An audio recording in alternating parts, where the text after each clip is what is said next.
Today I've got a very special episode for you. We're going to be talking about how things can go from bad to infinitely worse.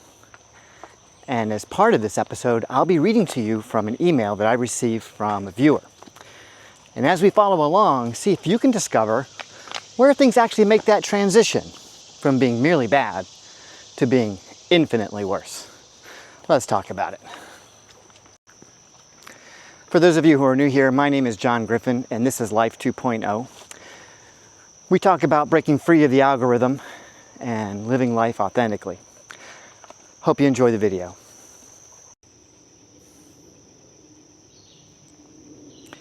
All right, so here's the email. Hi, John. I really need your advice on a tough situation. My partner just left me after 5 years, and this hits me especially hard because I'm already going through a rough personal time and was hoping for her support. I'm the one who always solved her problems, even her debts, and now I'm alone. She has changed a lot recently, and I barely recognize her, which makes the whole situation even more confusing. All right, here we go. My dilemma with my business. We built a limited liability company together, and we each own 50% of it. Now, she is suggesting I sell my shares to her new boyfriend. Yeah, exactly. I have put an incredible amount of energy and work into this company for the past 2 years with the goal of achieving financial freedom through it. The kicker is, right now, to grow the company further, we actually need to take out a loan. If I keep my shares, I would have to take on that loan with her. I'd be willing to sell my shares just to get out of this difficult situation, but the problem is they are not willing to pay me anywhere near what I believe my shares are worth. They're talking about half or even less than that. My dilemma is clear. If I don't sell, I risk the whole company going bankrupt. And if I do sell, I won't get fair price for all my years of work and investment. Do you have any tips on what I should do? All right, so the first valuable lesson we can take from this situation, don't go into business with your girlfriend or your wife. I have, in my 30 years in business, have seen a handful of situations where couples went into business together. And I can tell you, unequivocally, it never works out the way you think it's going to work out. Having a relationship is extremely difficult. Owning a business is extremely difficult. So when you take one extremely difficult thing and you multiply it by another extremely difficult thing, yeah, it does not work out well for anybody.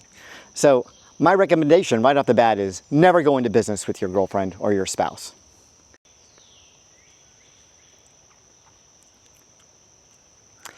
Over my years in business, I saw 3 couples have significant businesses together, and they always start off the same. Lots and lots of enthusiasm and optimism, and there's synergy between them, and things go quickly. They grow fast, and so there's a certain amount of success that starts to build. But then once a business starts to grow, it starts to scale up. Well, the problems scale up too, because now you've got to hire, you've got to have systems and processes, and things get complicated. You need funding for this or that, and problems just inevitably start to come at you. When you're dealing with this from a purely rational, analytical standpoint, like if you're just a business owner or you've got a partner or other business associates and you're trying to solve this problem as a group, well, that's one level of thought.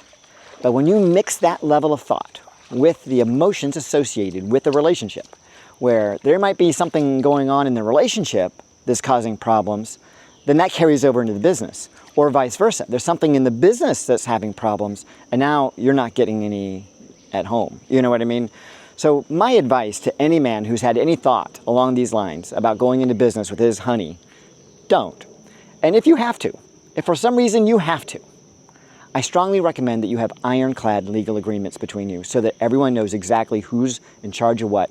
And do not ever do a 50-50. You've got to do a 51-49. Because if you have a 50-50, you're inevitably going to have a checkmate. You're going to have a stalemate where nothing gets done. Because if you both have equal power in the business, then no one has the ability to make the final decision. And you've got to have a buyout / sell contract. You've got to know exactly what's going to happen if and or when that relationship fails and one of these partners has to leave. You've got to have a plan in place for that.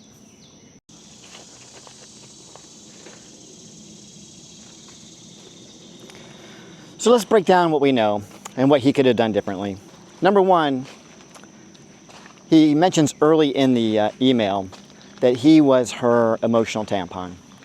You never want to be an emotional tampon. That is not going to work out well for you in the long run. Inevitably, what happens when you become her shoulder to cry on a consistent basis, I mean, if it's an occasional thing, I mean, obviously, you're going to be compassionate and you want to help her out. But if you become that guy that's solving all of her problems all of the time, well, you're no longer her lover. You're her, I don't know, her friend, her father. You're something else, but you're definitely not her lover anymore.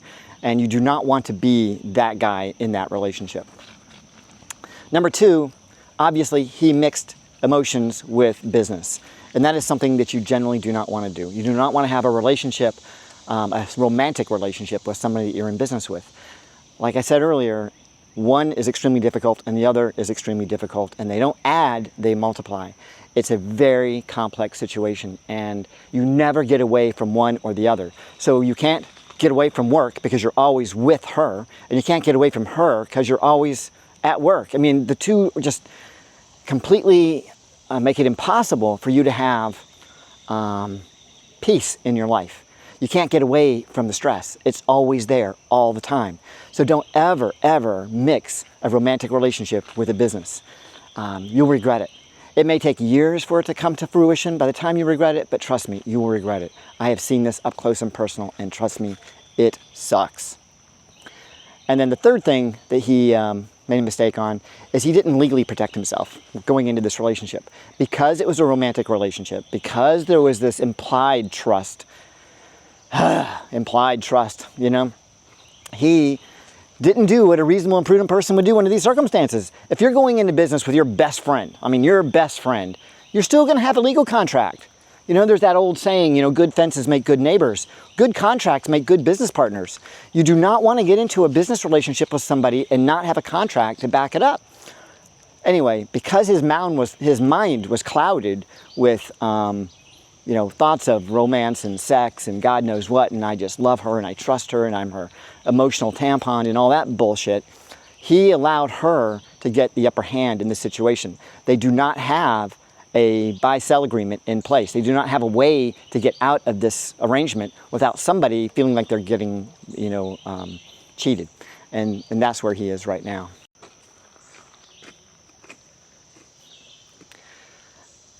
There's also a little bit of subtext going on here when you read between the lines. It's more than just about the business and about the romantic relationship. It's about respect. So, in a way, she's testing him to see if he has any self-respect, to see if he will roll over in the face of this adversity. And he's got to make a stand here, you know. He has got to not allow this situation to go the way she has in mind. I've given him some recommendations, and I'd be interested to hear what your recommendations are, and I'll pass them along to him. But I definitely think this is a respect issue. She does not think that he respects himself, and she obviously has no respect for him. The second thing is, I would imagine that the boyfriend is actually pushing her to squeeze him out. He's probably got some kind of game going himself. He probably sees the opportunity here for a windfall. And he hasn't put in all the time, the energy to build this business up, and now he's just going to step right in. And this woman seems like she's emotionally weak to begin with. So if he's an alpha male, he could very quickly and easily take over this entire business and leave both of them out of it. So I would not be surprised one bit if that's exactly what's going on here.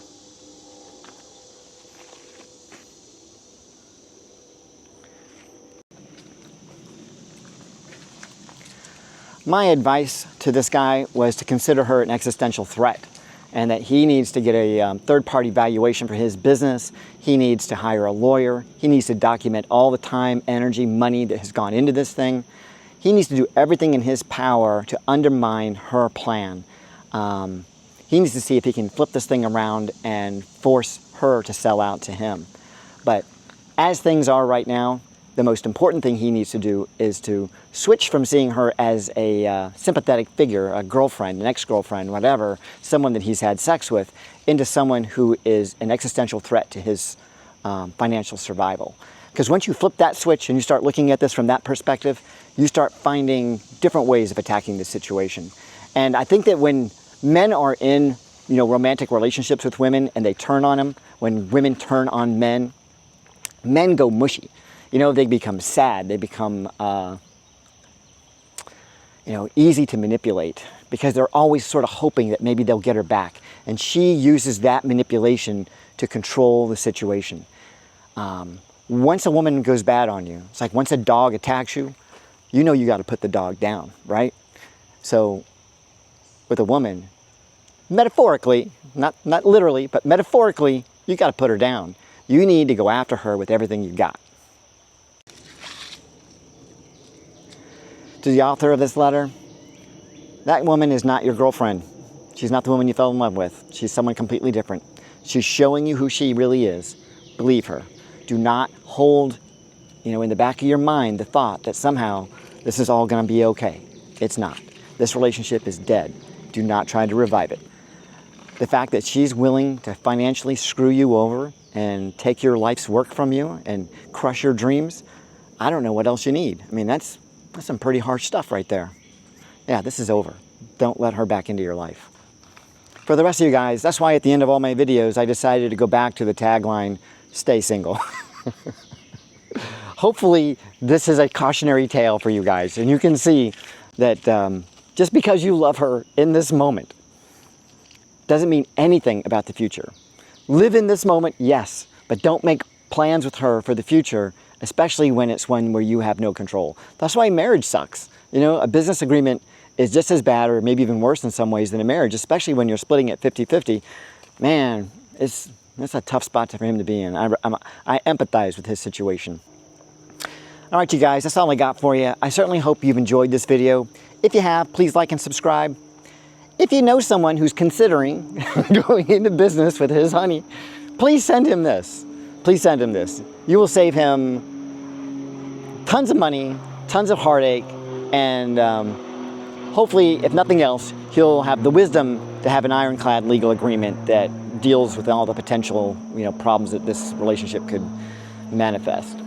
Anyway, I'll see you next time. Remember, stay healthy, and if you can, then you can. Stay single.